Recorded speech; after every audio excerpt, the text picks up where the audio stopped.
오늘은 15절까지 말씀을 가지고 너는 죄를 다스릴지니라 라는 말씀으로 함께 나누고자 합니다. 오늘 본문에 이 사건을 한편의 드라마라고 한번 상상을 해보십시오. 이 드라마는 인류 최초의 살인의 장면을 다룬 그런 드라마입니다. 가슴이 아픈 일이요, 충격적인 사건이죠. 더 충격적인 것은 이 살인의 대상이 바로 형제였다라는 것입니다.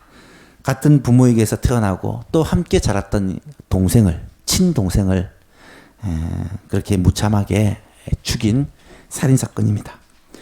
8절에 보니까 가인이 그의 아우 아벨에게 말하고 그들이 들에 있을 때에 가인이 그의 아우 아벨을 쳐 죽이니라. 뿐만 아니라 자세히 보시면 충동적인 살인이 아니라 계획적인 살인이었다라는 것을 알 수 있고요. 친동생이었기 때문에 무슨 핑계를 대며 불러내어서 들에서 함께 얘기를 하는 중에 갑자기 준비한 무기를 꺼내어서 동생을 쳐 죽였다는 거죠. 오늘날로 얘기하면 이 살인사건은 계획적이고 고의적인, 그리고 무기를 사용해서 살해한, 형제는 존속살인이 해당이 안 됩니까? 하여간 가까운 사람을 죽인 굉장히 형량이 큰 살인사건이다라고 이해할 수가 있습니다. 그런데 그 범죄가 있기 전에 하나님께서 가인에게 찾아가서 경고를 했다라는 것이 오늘 본문에 나타납니다. 하나님은 동생 아벨의 제사는 받으시고 자신의 제사는 받지 않은 것이 너무 분하여 하나님께 대한 분노는 물론 동생 아벨에 대해서 질투와 분노가 끓어오르는 가인을 보시고 이 가인에게 친히 찾아가셔서 가인을 타이르시고 가인에게 경고를 하십니다. 오늘 보면 6절과 7절이 그 말씀인데요. 여호와께서 가인에게 이르시되 내가 분하여 하면 어찌 됨이며 안색이 변하여 하면 어찌 됨이냐. 내가 선을 행하였다면 어찌 낯을 들지 못하겠느냐. 선을 행하지 아니하면 죄가 문에 엎드려 있느니라. 죄가 너를 원하나 너는 죄를 다스릴지니라 라고 말씀을 하세요. 이것은 살인사건이 있기 전에 하신 말씀입니다. 이 드라마를 처음부터 한번 우리가 리뷰를 한번 해보면 좋겠는데요. 아담과 하와가 에덴 동산에서 쫓겨납니다. 죄로 말미암아 범죄함으로 쫓겨나서 동산 밖에서 이제 거주하며 정착해서 살기를 시작하죠. 두 아들을 낳습니다. 큰 아이는 가인이고 작은 아들은 아벨입니다. 이 아들이 자라서 가인은 농사 짓는 사람이 되었고 아벨은 목축하는 사람이 되었습니다. 당시 대표적인 그러한 직업들 중에 하나다라고 이해할 수 있겠습니다. 아담과 하와가 에덴 동산을 떠난 이후부터 이 아담과 하와가 늘 하던 일이 있습니다. 그것이 무엇이냐면 하나님께 제사를 하는 행위입니다. 왜냐하면 이 에덴 동산을 가는 길은 막으셨어요. 하나님께서 그룹들을 세우고 두루 도는 이 불검으로 이 에덴 동산 가는 길을 막아버리셨습니다. 그래서 에덴 동산으로 돌아갈 수 없고 하나님을 다시 만나고 주님과 교제하고 싶지만 하나님을 만날 길이 막혀버린 거예요. 그래서 하나님께서 주신 방법이 이 제사 제도를 통해 우리의 죄를 짐승이 대신 희생함으로 말미암아 하나님 앞에 나아갈 수 있는 길이 잠시나마 열리게 된 거예요. 이것을 예배라는 제사 제도라는 이런 방법을 통해 정기적으로 하나님 앞에 나아갔던 것 같아요. 가인과 아벨은 어려서부터 이 제사하는 모습들을 늘 보고 자랍니다. 그래서 자연스럽게 제사제도를 배우게 되어지고 가인과 아벨이 커서 각자 독립을 했음에도 불구하고 여전히 제사하는 이 의식들을 그들이 그대로 하고 있었습니다. 가인은 농사를 짓는 사람이었기 때문에 자신이 농사한 그 곡식을 가지고 제사를 드리고요. 아벨은 목축하는 사람이었기 때문에 첫 양과 그의 기름으로 하나님께 예배를 드립니다. 그런데 하나님은 가인과 그의 제물은 받지 않으시고 아벨과 그의 제물은 받으신 거예요. 가인은 이 사실이 도저히 용납이 되지 않습니다. 어떻게 하나님이 사람을 차별할 수가 있는가? 왜 동생의 제사는 받으면서 나의 제사는 받지 않는가? 하나님에 대한 섭섭함과 분노가 이제는 동생에 대한 미움과 시기심으로 변하기 시작합니다. 동생을 가만두지 않겠다. 동생은 하나님께 복을 받아 하는 일마다 잘 되고 번성하는데 나는 왜 이런지 모르겠다. 동생 가만두지 않겠다. 그런 미움의 마음을 갖게 됩니다. 이때 하나님이 가인에게 찾아오십니다. 그리고 가인을 설득하죠. 어떤 방법으로 가인에게 말씀하셨는지를 성경이 말하고 있지 않지만 분명한 것은 가인이 알아들을 수 있는, 가인이 충분히 이해할 수 있는 방법으로 하나님이 가인에게 말씀해 주십니다. 오늘 본문 6절 7절을 보니까 여호와께서 가인에게 이르시되 내가 분하여 함은 어찌함이며 안색이 변함은 어찌 됨이냐. 왜 화를 내고 있느냐. 왜 열받아 하고 있느냐. 내가 선을 행하면 어찌 낯을 들지 못하겠느냐. 선을 행하지 아니하면 죄가 문에 엎드려져 있느니라. 죄가 너를 원하지만 너는 죄를 다스릴지니라. 무슨 말입니까?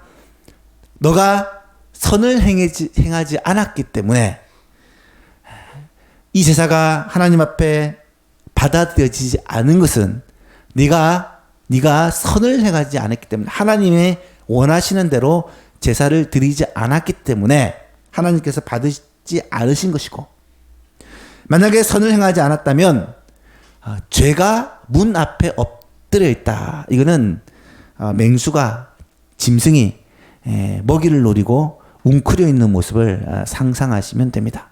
죄가 너를 잡아먹기 위해 그렇게 기다리고 있다가 너를 잡아먹으려고 하는데, 죄는 너를 원하지만 너는 죄를 다스려야 한다.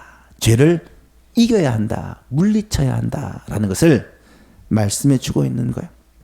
여러분, 선을 행하지 않았다. 하나님이 기뻐하시는 방법으로 예배하지 않았다라는 말은 무슨 의미일까요? 히브리서 말씀을 통해 지난 시간 생각해 보았지만, 이 아벨은 믿음으로 하나님 앞에 제사를 드렸지만 가인은 믿음으로 드리지 않았다라는 거예요. 믿음으로 드렸지 않았다는 말은 무슨 말입니까? 이 예배를 하나님이 지금 받으신다. 하나님이 이 자리에 함께 하시고 우리의 예배를 받으시는 분이다라는 것을 생각지 않았다라는 거예요. 하나님께서 우리의 예배를 받으시고 예배하는 자에게 상을 주시는 분이다라는 것을 믿지 않았다라는 거예요. 다시 말해서 가인은 하나님이 살아계시고 이 예배 가운데 함께 하시는 것을 의식하지 않고 그냥 형식적으로 늘 드리는 예배이기 때문에 마음에 참된 믿음을 가지고 그 예배를 드리는 것이 아니라 의무적으로, 습관적으로 그냥 하나님 앞에 예배를 드렸다라는 것이죠. 그래서 그 예배를 하나님께 드릴 때 하나님은 예배를 받지 않으시고 아벨이 드린 마음을 다한 예배, 믿음으로 드리는 그 예배는 받으셨다라는 것이죠. 이 예배에 실패하고 나니까 가인이 하나님과 관계가 멀어지게 된 거예요. 원래도 죄로 말미암아 하나님과의 관계가 무너졌는데 하나님께 예배를 드리는 것도 이 가인이 제대로 믿음으로 드리지 못함으로 말미암아 하나님과의 관계가 완전히 멀어져 버린 겁니다. 그랬더니 어떤 일이 벌어지니까 죄가 이 가인을 잡아먹는 거예요. 죄가 이 가인의 마음속에 들어와서 이 가인을 주장하게 된다라는 것입니다.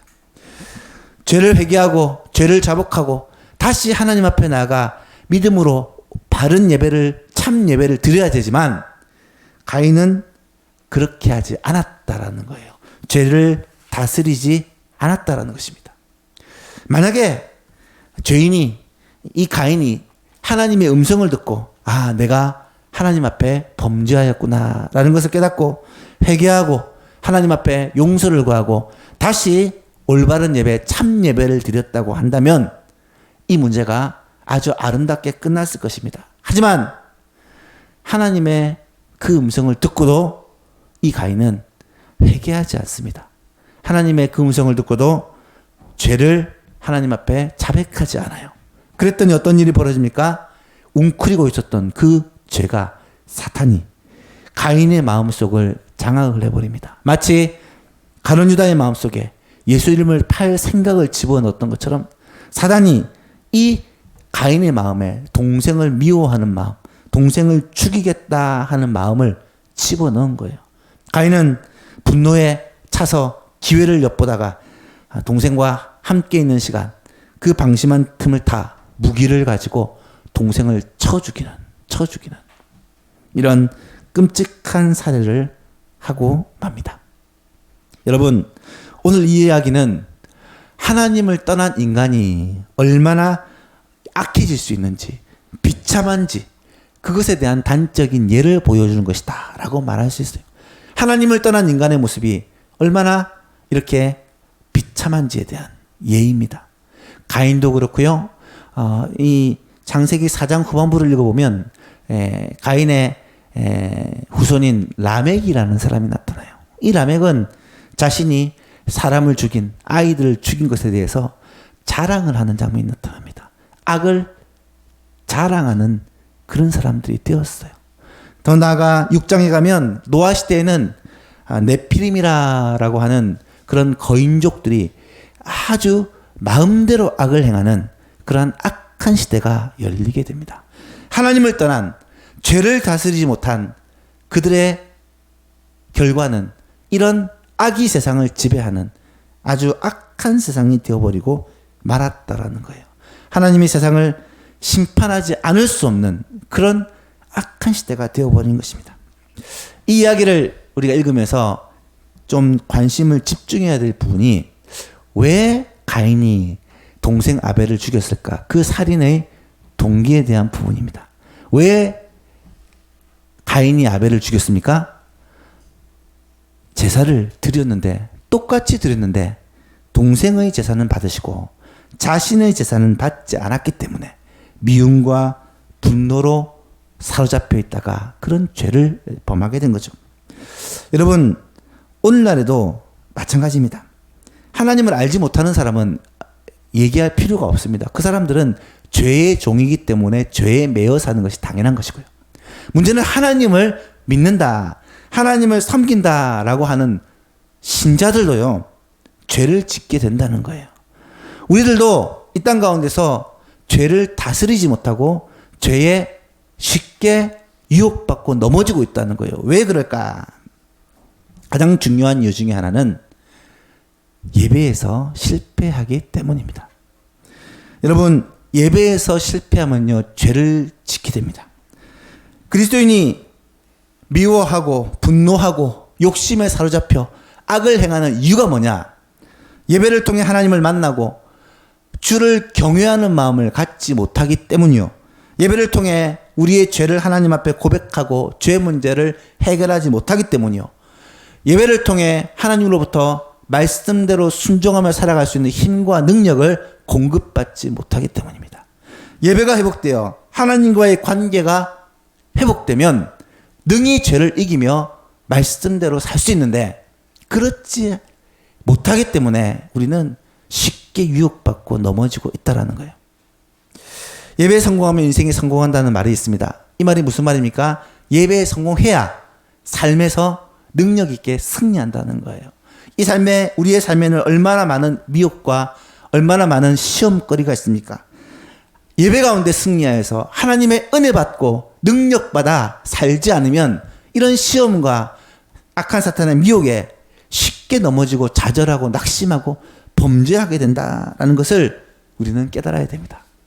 사랑하는 예수님께서 여러분, 지금 여러분의 예배 생활은 어떻습니까? 예배에서 승리하고 계십니까? 예배 시간마다, 주일날 함께 모여 드리는 이 예배 시간마다 하나님을 만나고 주님의 임재를 경험하고 있습니까? 이 예배 시간마다 우리에게 말씀하시는 하나님의 음성을 듣고 그 음성 앞에 우리가 복종하고 있습니까?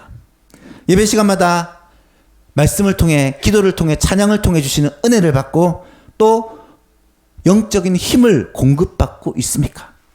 이런 예배를 통한 하나님과의 교제가 있어야 우리가 죄를 이기고 이 세상에서 주의 뜻대로 승리하며 살 수 있는데, 예배를 통해 공급이 없고 하나님과의 교제가 없으니까 무기력하게 이 땅 가운데서 패배하고 만다라는 거예요.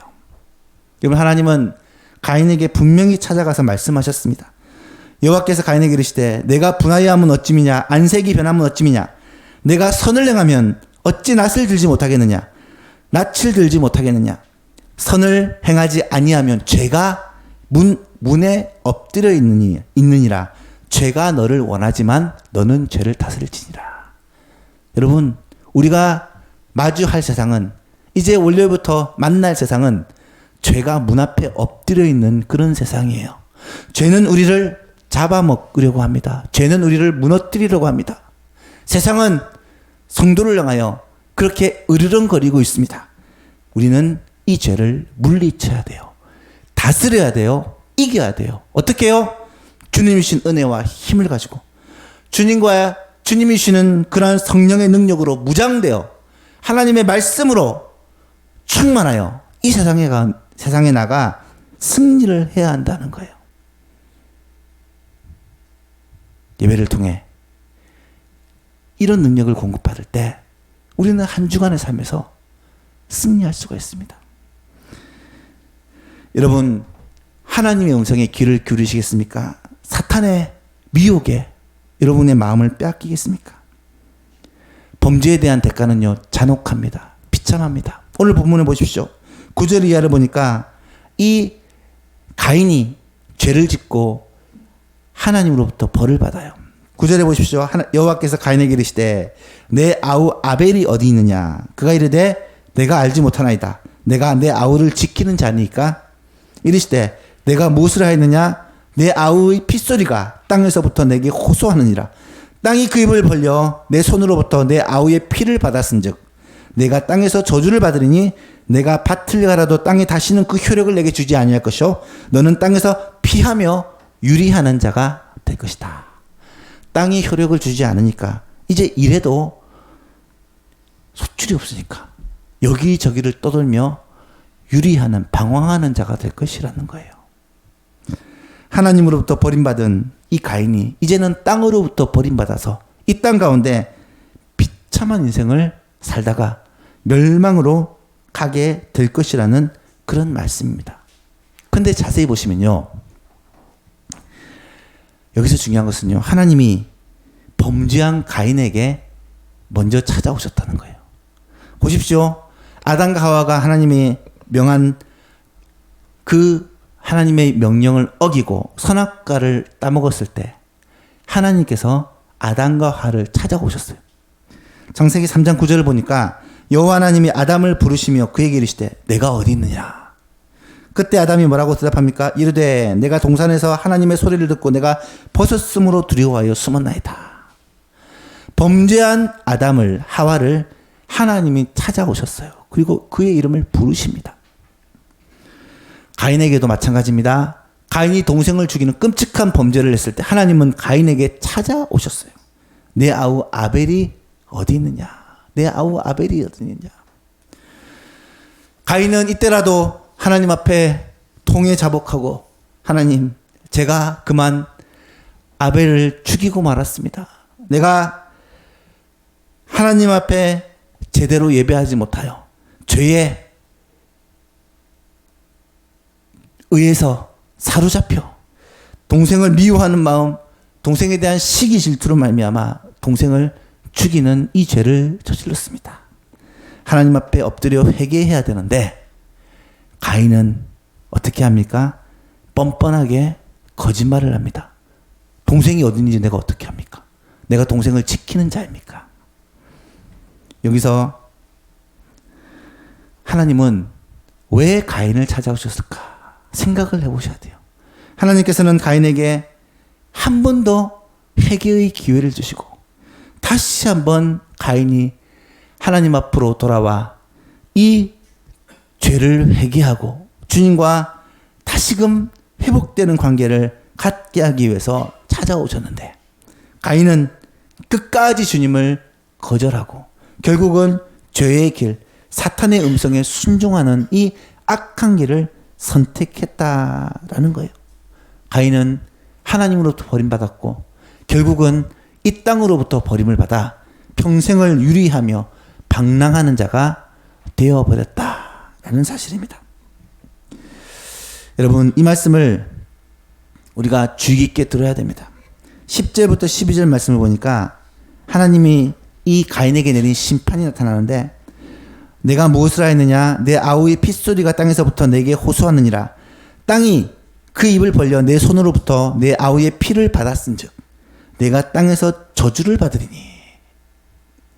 아담의 범죄로 말미암아 땅이 저주를 받아 가시덤불과 엉겅퀴를 내어 농사를 짓고 일을 할 때 많은 걸림이 되었는데, 이제는 더욱더 저주를 받아 내가 밭을 갈아도 가시덤불과 엉겅퀴를 치우고 그것을 밭으로 개간하고 그곳에 씨앗을 뿌리고 그렇게 농사를 지어도 땅이 다시는 그 효력을 주지 않을 것이다. 이제는 생각대로 모든 일이 되지 않을 것이다. 결국 가인은 땅에서 유리하며 방황하며 사람들을 피하고 그렇게 숨어 사는 존재가 되어버릴 것이다. 라는 엄청난 저주의 말씀입니다. 여러분, 이 말은 주님께서 주시는 이 회개의 기회마저 버리고 하나님과 이 예배가 완전히 끊어진 이 가인은 이때부터 걷잡을 수 없이 악한 길, 죄에 파묻혀 사는, 죄에 끌려다니는, 죄의 종이 되는 그런 비참한 삶을 살게 된다는 말이에요. 이 말씀을 읽으면서 자연스럽게 떠오른 말씀이 있었습니다. 로마서 1장 말씀인데요. 로마서 1장 28절 이하에 이런 말씀이 있어요. 또한 그들이 마음에 하나님 두기를 싫어하며 하나님께서 그들을 그 상실한 마음대로 내버려 두사. 여기서 중요한 단어가 내버려 두사예요. 하나님께서 가인이 하나님을 바로 예배하지 못했을 때, 또 큰 죄를 지었을 때 하나님이 찾아오시는 것을 거절하고 하나님 앞에 자복하고 회개하기를 거절했을 때 어떻게 되었습니까? 하나님께서 그들을 그 상실한 마음대로 내버려 두사 합당하지 못한 일을 하게 하셨으니 곧 모든 불의, 취악, 탐욕, 악의가 가득한 자요, 시기, 살인, 분쟁, 사기, 악독이 가득한 자요, 수근수근하는 자요, 비방하는 자요, 하나님께서 미워하시는 자요, 능욕하는 자요, 교만한 자요, 자랑하는 자요, 악을 도모하는 자요, 부모를 거역하는 자요, 우매한 자요, 배악하는 자요, 무정한 자요, 무자비한 자라. 그들이 이 같은 일을 행하는 자는 사형에 해당한다. 사형에 해당한다는 하나님의 정하심을 알고도 자기들이 행할 뿐 아니라 이런 일을 행하는 사람을 옳다고 말한다. 여러분, 하나님을 떠난 자의 모습이에요.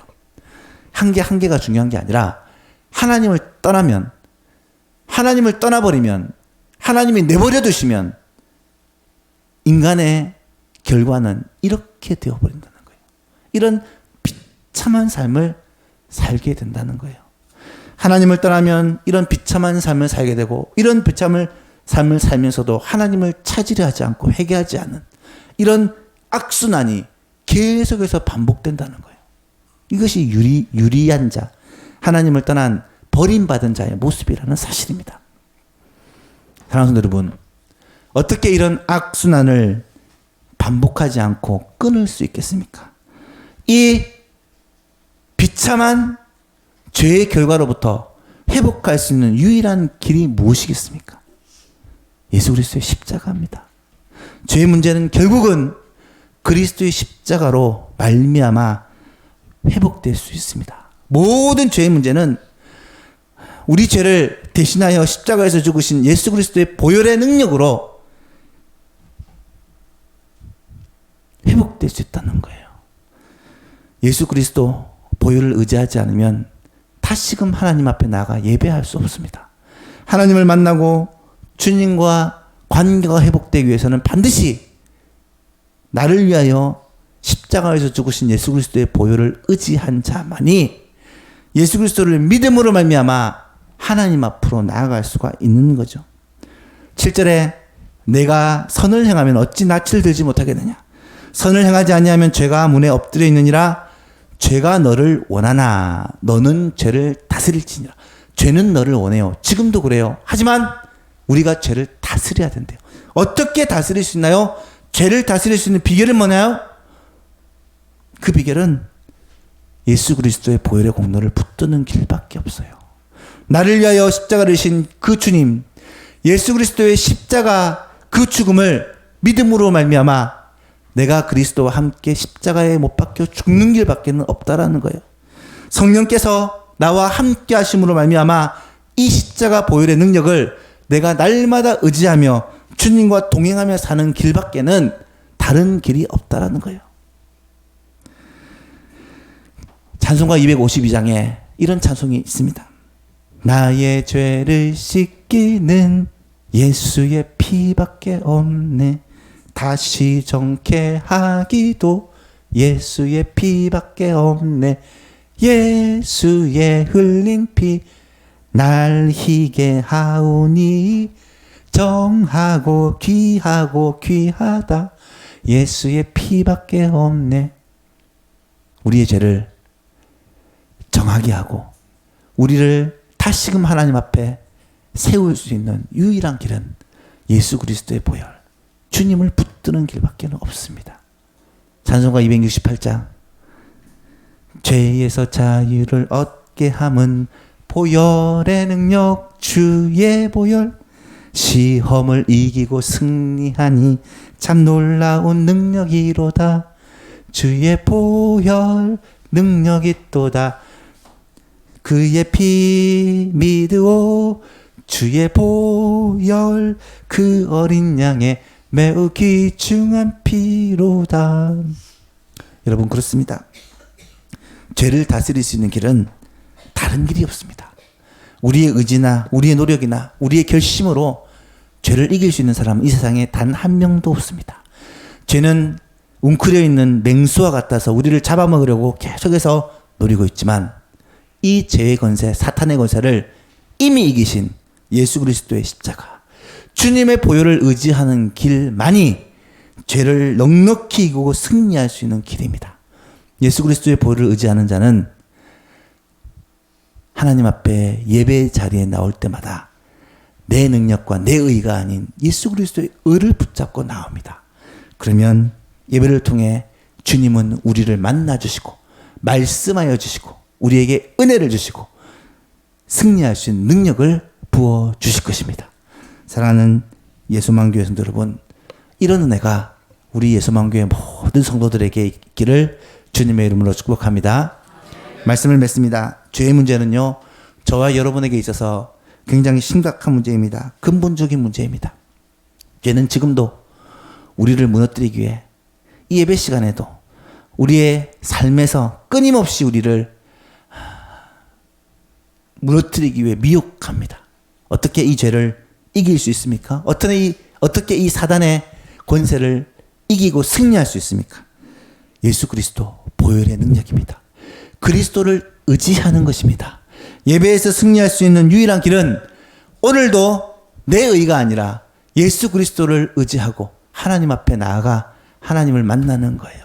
그러면 하나님은 우리에게 그리스도를 의지하고 나가는 우리에게 그리스도로 우리의 모든 허물을 다 감추시고 우리에게 하나님의 놀라운 은혜와 복을 허락하여 주시며 이 세상 가운데 넉넉히 승리해 갈 수 있는 영적인 회복을 허락하여 주실 것입니다. 주일은 바로 그렇게 하나님을 만나고 그렇게 하나님께 예배하는 날입니다. 오전 예배와 오후 예배를 통해 하나님의 말씀을 듣고 하나님께 은혜와 힘을 얻어 세상 가운데 승리할 수 있는 그런 충전을 받는 시간이 바로 이 예배 시간이라는 거예요. 사랑하는 여러분, 그렇다면 이 예배를 정말 소중히 여기시기를 바랍니다. 내가 예배에서 실패하면 일주일을 실패한다 라고 생각하시고 이 예배를 하나님 앞에 바르게 드리고 주님이 기뻐하시는 예배로 드리기 위해 정말 몸부림치는 저와 여러분 되시기를 바랍니다. 예배를 위해서 준비하시고요. 예배를 위해서 우리의 마음을 다 하시고요. 하나님을 참으로 예배하고 하나님을 만나서 우리의 영이 살고 회복되는 그런 복된 예배, 정말 은혜 충만한 예배를 날마다 주일마다 드릴 수 있는 우리 모든 성도님 될 수 있기를 간절히 바랍니다.